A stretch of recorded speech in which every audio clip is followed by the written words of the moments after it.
Ipinanganak siyang muli na may makapangyarihang abilidad at nagkaroon siya ng kasamahang kambal sa isang mapanganib na mundo. Ilang oras pa lamang ang nakalilipas ay namumuhay ng normal si Takemi sa Japan hanggang sa aksidenteng mapatay siya ni Cell at ito ang Diyos ng Hangin, at ipinadala sa isang kakaibang kagubatan na napalibutan ng mga halimaw mula sa ibang mundo. Hinarap niya ang mga C-class na Red Wolves at tinamaan niya ang puso nito at sa una ay ginamit ang kanyang airshot ability. Inulit ang galaw sa natitirang kalaban at naiinis dahil sa agad na pagkakaroon ng problema sa lugar na iyon, inilagay niya ang mga lobo sa kanyang imbakan upang makakalikom ng mga materyales at mabuhay sa baliw na mundong ito. Ilang sandali bago pumasok sa kagubatan, nakita ni Takemi ang sarili sa harap ng isang misteryosong nilalang na humihingi ng paumanhin ng walang malinaw na dahilan. Lubos na nalilito ay tinanong ng bata kung ano ang nangyayari at ipinakilala ng lalaki ang sarili bilang si Cell na isang Diyos, ngunit pwede rin siyang tawaging Cell.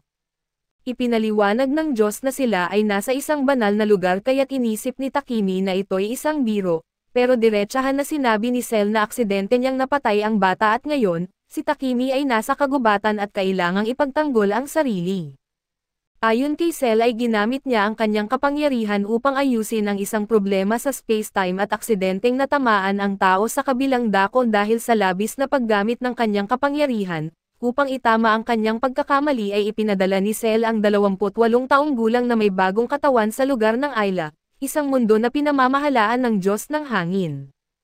Ang pangunahing kaalaman tungkol sa mundong ito, wika at iba't ibang kasanayan ay inilagay sa katawan ng lalaking 20 taong gulang. Matapos talunin ang mga Red Wolves ay umakyat si Takemi sa level 3 at ipinagpatuloy ang kanyang paglalakbay upang tuklasin kung bakit siya napunta roon.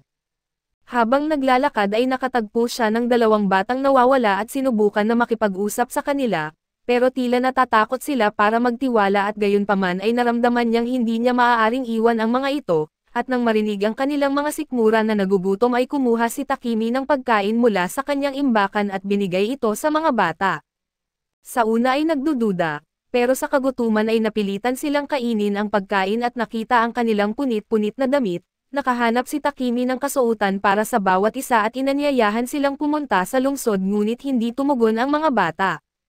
Upang malaman ang tungkol sa kanila ay ginamit ni Takemi ang kanyang status appraisal at napansin na sila ay 5 taong gulang na, kaso walang mga pangalan kaya't pinangalanan niya ang batang lalaki na Alan at ang batang babae na Elena. Sa swerte ni Takemi ay sinimulang sundan siya ng kambal kaya naisip niyang gumawa ng ilang hintuan sa daan upang maiwasan silang mapagod, gayunpaman ay agad niyang napagtanto na hindi sila kasing fragile tulad ng akala niya nang sumugod sila sa malalaking hayop at bugbugin ang mga ito.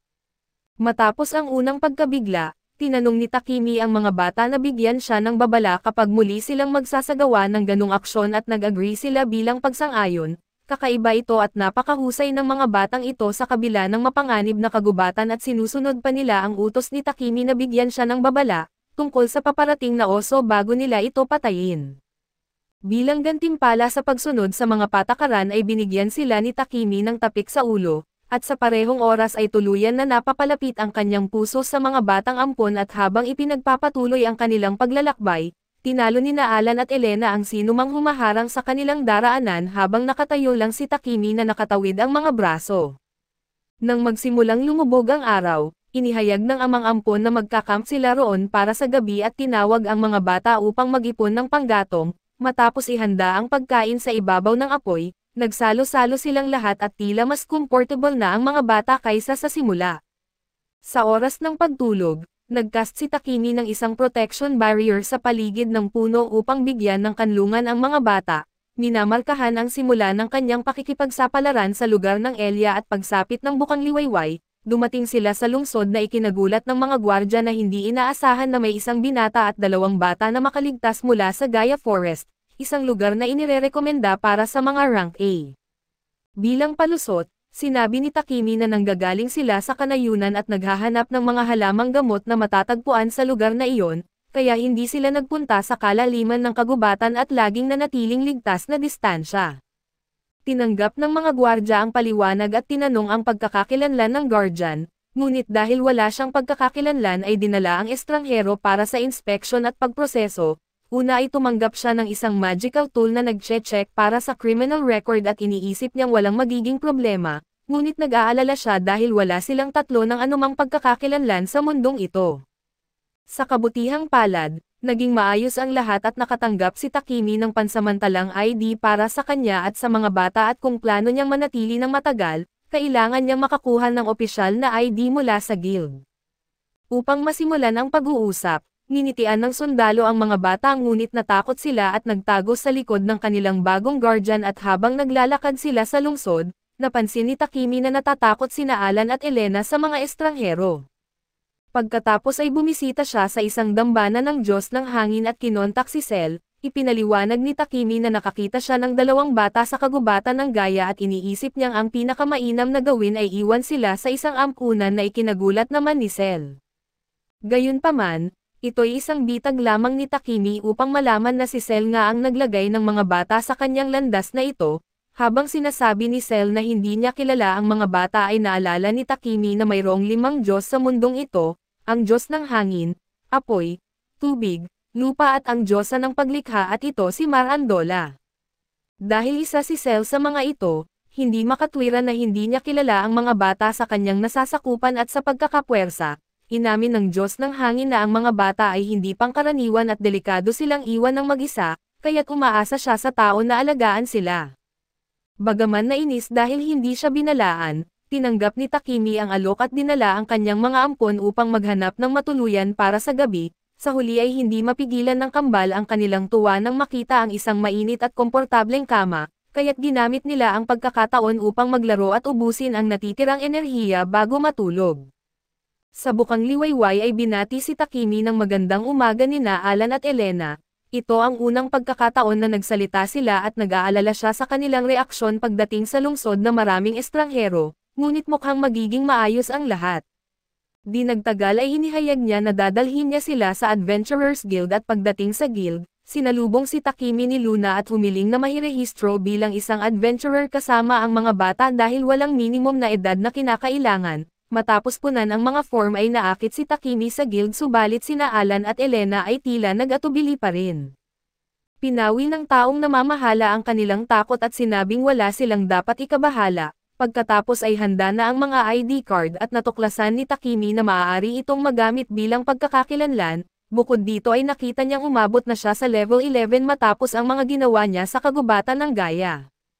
Ipinaliwanag ng receptionist na may mga ranggo mula F hanggang SS rank, kaso kasalukuyang walang tao sa pinakamataas na kategorya ng institusyon at dagdag pa na binigyang diin niya na pinapayagang bumuo ng mga grupo para sa mga misyon, at ang ranggo ng koponan ay magiging katumbas ng average na ranggo ng lahat ng mga miyembro.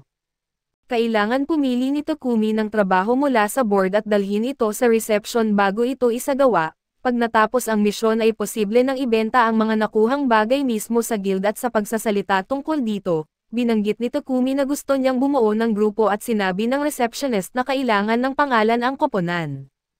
Sa pag-iisip ay tiningnan ni Takemi ang mga bata at nakita silang parang mga anghel, kaya't pinangalanan niya ang grupo na White Wings at para sa kanilang unang misyon, kinuha ni Takemi ang pinakasimpleng trabaho na pagkuha ng 10 lily herbs sa loob ng 3 araw. Hindi na sila nagsayang ng oras at agad na pumunta ang grupong White Wings sa kanilang target na lokasyon, isang kagubatan kung saan tanging mga mahihinang halimaw tulad ng slimes ang lumilitaw at dahil dito, pakiramdam ng taong namamahala ay sapat na ligtas para sa kanila na magtrabaho ng walang malaking alalahanin. Nang makita ang unang lily herb, tinawag ni Takemi ang mga bata upang ipakita kung paano anihin ang halaman nang hindi magkakaroon ng mga damage at matapos iyon, sina Alan at Elena ay sumunod sa mga galaw ni Takemi at bawat isa ay bumalik na may dalang herb, kaya't binigyan sila muli ni Takemi ng tapik sa ulo. Hindi nagtagal, nakalikom sila ng maraming dami ng mga herb at hindi alam ng receptionist kung ano ang gagawin sa dami nito, binigyang diin na napakahirap makakuha ng ganoon karami sa maikling panahon. Ipinaliwanag ni Takemi na nagtrabaho ng husto ang mga bata para sa gawaing ito kaya binigay ni Luna ang kanilang gantimpala. Pinuri ni Takemi ang mga bata at sinabi na nakuha nila ang perang ito sa pamamagitan ng kanilang sariling pagsisikap. Bigla na lamang dumating ang isang lalaki at nagalit dahil may mga bata sa Adventurers Guild, sinasabing hindi ito lugar para sa laro subalit nanindigan si Takemi at hinarap ang lalaki. Sinubukan ni Luna na kontrolin si Dominic ngunit nawalan ito ng kontrol at hinawakan si Takemi. Sa parehong sandali, kumilos sina Alan at Elena at sinipa ang aggressor sa tiyan kaso bago nila tuluyang tapusin ang lalaki, pinigilan sila ni Takemi upang maiwasan ang mas malalang insidente. Nabahala si Takemi at tinanong ang receptionist kung may parusa para sa gulo na kanilang ginawa, ngunit sinabi niya na sila ay kumilos sa sariling pagtatanggol at di nagtagal, dumating ang parehong gwardya na tumanggap sa kanila sa gate upang linisin ang gulo at sinabi ni Luna kay Takemi na umiiyak ang mga bata. Nabahala siya at tinanong kung ano ang nangyayari at ipinahayag ng mga bata ang kanilang takot na baka sila'y iwanan pagkatapos ng kanilang ginawa. Sa pagkakataong iyon ay niyakap ni Takemi ang mga bata at nangakong hinding-hindi niya sila iiwan.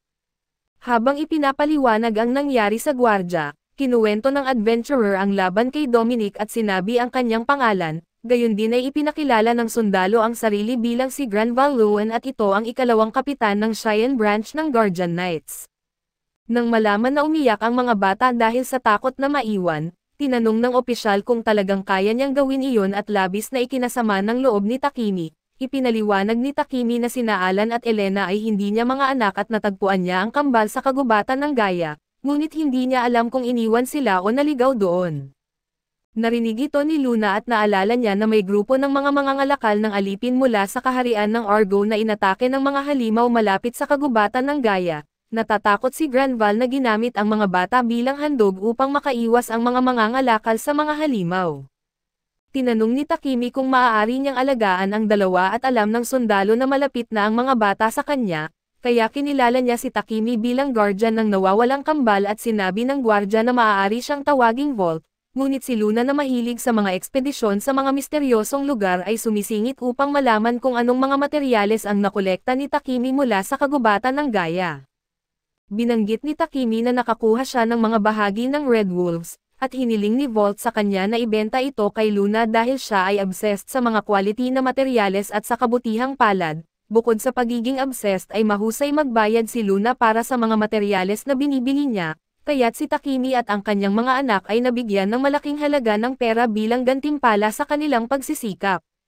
Sunod ay naalala ni Captain Vault na pumunta siya upang makipag-usap sa Guildmaster tungkol sa ekspedisyon na karaniwang isinasagawa nila sa kagubatan ng Gaia upang mabawasan ang bilang ng mga halimaw, ngunit nalulungkot siya dahil kaunti ang mga adventurer na may rank A dahil iyon ang antas ng lakas na kinakailangan sa isang mapanganib na kagubatan. Upang punan ang kakulangan sa tao, tinawag ni Vault si Takemi at sinubukan ipaliwanag ng baguhan na siya ay kakarehistro pa lamang para sa rank F. Ngunit alam ng kapitan na ang taong ito ay nakalabas ng walang galos mula sa kagubatan habang may dalang mga materyales ng Red Wolves, kaya't kaya niyang harapin ang sitwasyon. Napagtanto ni Takemi na nagkamali siya sa pagbanggit tungkol sa Wolves, pero hindi na pinansin ni Vault ang anumang paliwanag na maaaring ibigay ni Takemi upang maiwasan ang pagsama sa ekspedisyon. Sa harap ng master ay hiniling ng opisyal na isama si Takemi na isang baguhan sa grupong papasok sa kagubatan ng Gaia. Nagtaka ang master na isama ang isang baguhan sa ganoong kataas na antas ng misyon, kaya't ipinaliwanag ni Vault na hindi lahat ng baguhan ay nangangahulugang walang karanasan. Kaso dito muna matatapos ang recap natin sa bagong anime na ito. Salamat sa inyong panonood hanggang sa muli.